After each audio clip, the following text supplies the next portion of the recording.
નમસ્કાર, આપ જોઈ રહ્યા છો સ્પાર્ક ટુડે ન્યૂઝ. સુરતના પાલ ઉમરા બ્રિજ પર એક વ્યક્તિને હાર્ટ એટેક આવતા તેને સમયસર સારવાર મળતા તેનું જીવન ફરી સુરતના પાલ ઉમરા બ્રિજ પર હાર્ટ એટેક આવતા સમયસર CPR આપવામાં આવતા તેનો જીવ બચ્યો છે. કારમાં બેભાન થયેલા વ્યક્તિને ડૉક્ટર અને નાગરિકોની મદદથી નવજીવન મળ્યું છે. પાલ ઉમરા બ્રિજ પર માનવતાનો જીવંત દાખલો જોવા મળ્યો છે. CPRથી તેનો જીવ બચાવવામાં આવે છે. પહેલાં થોડા મિનિટમાં તેને સારવાર આપવામાં આવી, જેનાથી તેનો જીવ બચ્યો છે. સમયસર પ્રતિસાદ અને હિંમતથી હાર્ટ એટેક પીડિતને નવું જીવન મળ્યું છે. સાહેબ, આપનું નામ?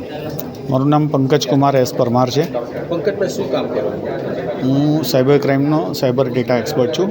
સુરત ક્રાઇમ બ્રાન્ચ માટે કામ કરું છું સેવા તરીકે, અને એના સિવાય મારું પોતાનું ફાઇનાન્સની ઓફિસ છે. તમારા સાથે કઈ ઘટનાને ક્યારે થઈ? મારી સાથે ઘટનાની તારીખ તો મને એક્ઝેક્ટ યાદ નથી, પણ ઈદનો લગભગ દિવસ હતો. એ દિવસે અમે એક ઇવેન્ટમાં હતા અને મને ઉલટી જેવું લાગ્યું. એના કારણેથી મારા મિત્રને કહેવું પડ્યું કે આપણે ક્યાંક જવું પડશે બહાર.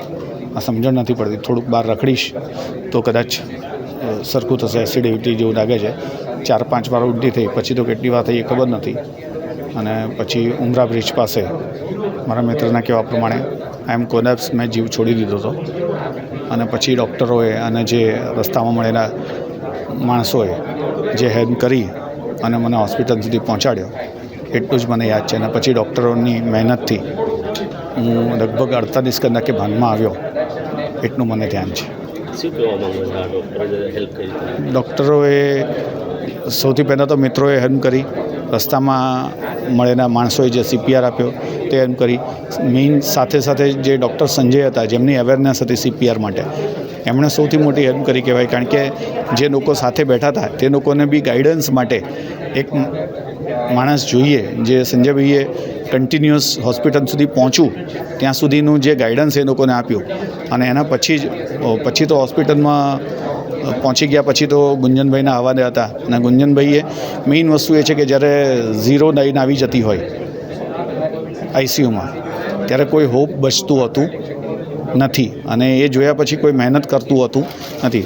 પણ ગુંજનભાઈની જે વિશ્વાસ હતો કે કંઈકનું કંઈક ચાન્સ છે, અને ચાન્સના કારણે થઈને જ આજે હું આજે અહીંયા ઊભો છું.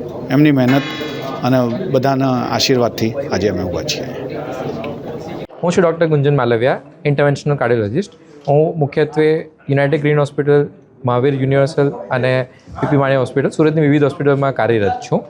આ કેસ જે આજે આપણે પબ્લિક સામે, બધા સામે ડિસ્કસ કરીએ છીએ, એનું મેઇન મહત્ત્વ એ છે કે બેડ સાઇડ રસ્તા પર પેશન્ટની સાથે CPR આપવાનું મહત્ત્વ શું હોય છે. તે પેશન્ટ ઉમરા બ્રિજ પર કોલેપ્સ થયું, તરત જ CPR મળ્યા અને હોસ્પિટલ સુધી પહોંચી શક્યા. જેવો હોસ્પિટલ પર પહોંચ્યા ત્યારે ધબકારા બંધ, બ્લડ પ્રેશર 0 અને ઓક્સિજન 0 હતું. તેમ છતાં પણ અમે ટોટલ મહેનત કરીને એમને આર્ટિફિશિયલ હાર્ટ સપોર્ટ સિસ્ટમ પર મૂકીને એન્જિયોપ્લાસ્ટી કરીને એમને બીજા જ દિવસે ટોટલ કોમામાંથી બહાર લીધા છે, અને અત્યારે 15મા દિવસે એ નોર્મલ રીતે હરીફરી શકે છે. તો આ ટોટલ કમ્યુનિકેશનમાં સૌથી ઇમ્પોર્ટન્ટ મહત્ત્વની વસ્તુ એ છે કે સમયસર CPR અને સમયસર માઉથ ટુ માઉથ રેસ્પિરેશન મળીને જો પેશન્ટને હોસ્પિટલ સુધી પહોંચાડવામાં આવે તો ભલે હાર્ટ ટોટલી બંધ થઈ ગયું હોય, ફરીથી શરૂ કરી શકાય છે. અને સમયસર ટ્રીટમેન્ટનું મહત્ત્વ આ રીતે છે. પેશન્ટ અત્યારે ટોટલી પેશન્ટ નામ હા પેશન્ટ અત્યારે ટોટલી નોર્મલ રિકવર્ડ છે. Brain function, heart function, kidney, liver and lung function totally normal છે.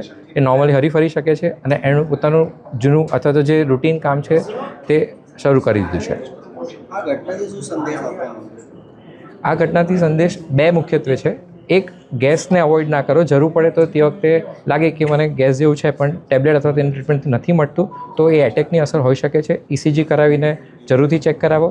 અને જો પેશન્ટ આપણી સામે, આપણા કોઈપણ મિત્ર, પરિવારજન કોઈપણ જો કોલેપ્સ થાય તો એમને તરત CPR ચાલુ કરવા જોઈએ છે.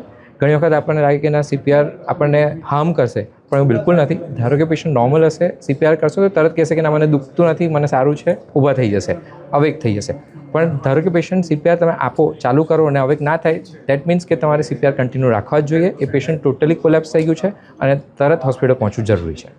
હાર્ટ સ્ટોપ થઈ જાય અને હોસ્પિટલ લાવવા માટે એના વચ્ચેનું ડ્યુરેશન કેટલું હોવું જોઈએ? ડ્યુરેશનનું મહત્ત્વ નથી. તમે જેટલું જલ્દી હોસ્પિટલ પહોંચી શકો એટલું પહોંચવું જોઈએ.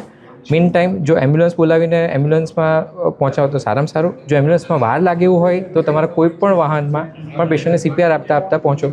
જો હાર્ટ બંધ હોય તો સૌથી સારામાં સારું છે.